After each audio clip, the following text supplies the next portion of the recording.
Hello, welcome to the Focus University course on elementary scheduling in version 9.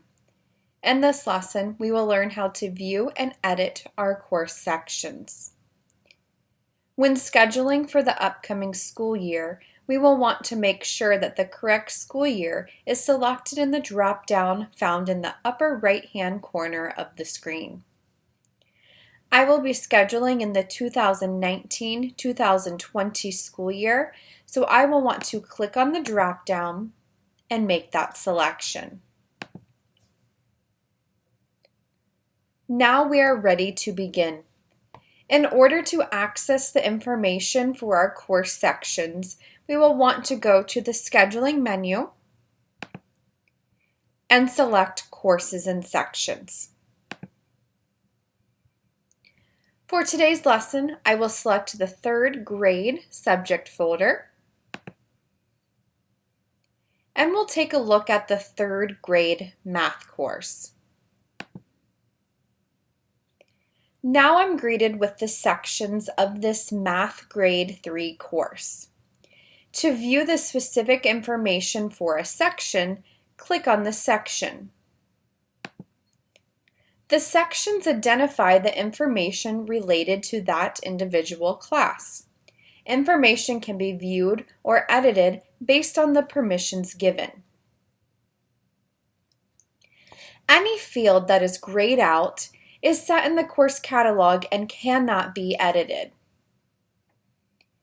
Any field with a blue underline can indeed be edited.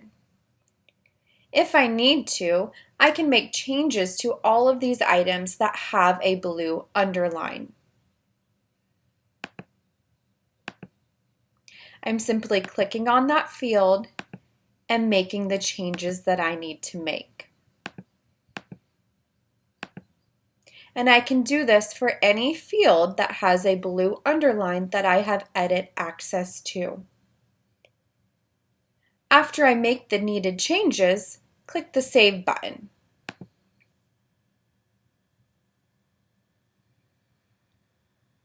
On the section, there are also a few tabs. Co-teachers, History, Florida, Vocational WITIS, and Inclusion. Let's look at the first tab, which is Co-teachers. There are up to 9 co-teachers allowed for each section. To add a co-teacher, I'll select the name of the co-teacher.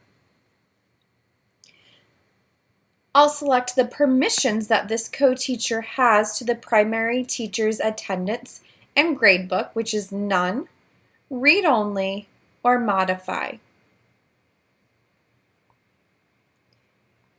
The remaining fields will vary by state.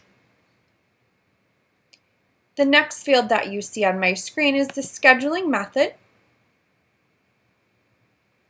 team teacher training. Team teacher training is required in Florida if the co-teacher is being reported to the Department of Education. Certification information if applicable. Primary instructor checkbox, report to the DOE checkbox, then checkboxes for the days of the week that this co-teacher is in the section. Once we make those changes, we'll click the Save button. If I go back to my Co-Teachers tab, you'll see those changes are saved. The next tab is the History tab. The History tab creates the audit trail anytime a change is made. It is important to note that the history will only appear after the school year has started. The next tab is the Florida tab. This tab houses all of the state reporting information for our Florida districts. Again, if the user has permission, changes can be made for any field with the blue underline.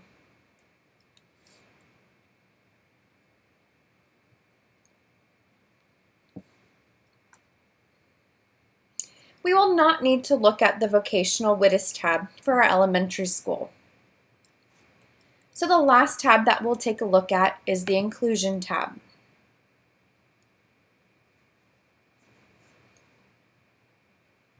An example of when you would use the Inclusion tab is if this math teacher is going to have an inclusion support teacher in the classroom with them. This is where we can set up that information. Select who the inclusion teacher is, the permissions that the inclusion teacher has to the primary teacher's gradebook and attendance, none, read only, or modify, scheduling method for in-class one-on-one, team teacher training if applicable, certification information if applicable, primary instructor checkbox, report to the Department of Education checkbox, a text box to enter the course number if it needs to be different from the primary course number, a text box for the section number if it needs to be different from the primary section number, the inclusion minutes weekly would be the number of minutes that the inclusion teacher is in the classroom for that week, and the days of the week checkboxes of the days that the inclusion teacher is in the classroom. If the district wants the section used for class size purposes, Friday will need to be checked. Once all of those changes are made, we'll click the Save button, and we can go back to the Inclusion tab to see that those changes are reflected.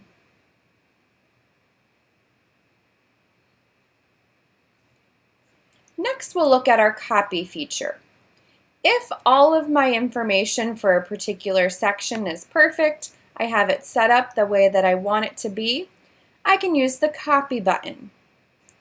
Clicking the Copy button will take all of the information from the current section.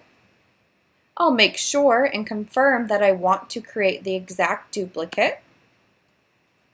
And now everything that was set up for that original course is now copied to a new course that I created.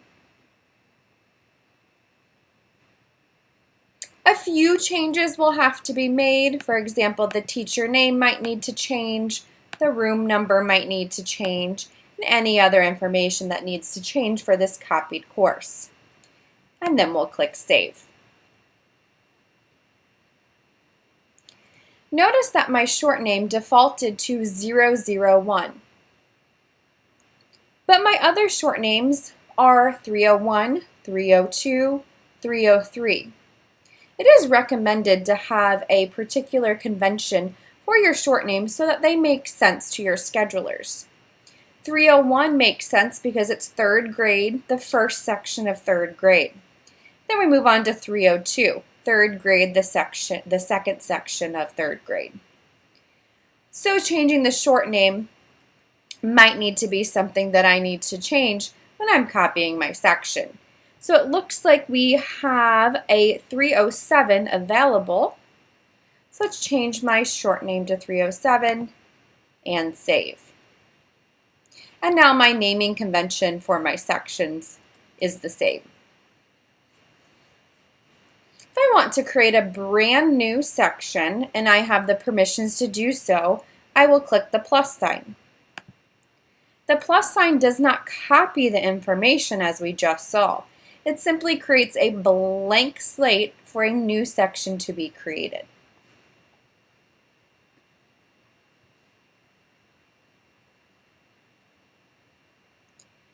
We also have instances where we may need to move a section. These instances of moving a section to a different course may happen because the teacher will be teaching a different course and the current section is not needed in the current course, or a course is being dissolved but the section is needed in a different course, or the section has been accidentally assigned the wrong course. To move a section, I have my section selected, 308. I'm going to go ahead and click on, in the upper left-hand corner, the course Math Grade 3. I'll be greeted with a screen that asks me, move section, period 4, 308, with this teacher to a different course. Let's click that link. Now it's asking me, please select the subject course where you want to move that previous course 308 section with this teacher. So I'm moving that math section now to a science course. It is asking me to confirm that I am sure I want to move this math course to now be a science course. It's important to note that attendance and grades do move to the new section. And I'll click OK. So now that section that we moved from math to science is now available in science. I'll need to make a few adjustments, maybe changing my section name, or maybe the room number is also changing.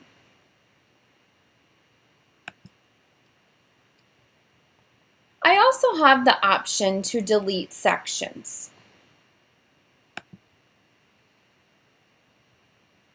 There's a delete button in the upper right-hand corner to the screen. If students are already scheduled into that section, or if the school year has started already and there are attendance and grades associated with that section, you will not be able to delete that section. But if I'm simply scheduling before the school year starts and I need to delete the section, I can simply click the delete button.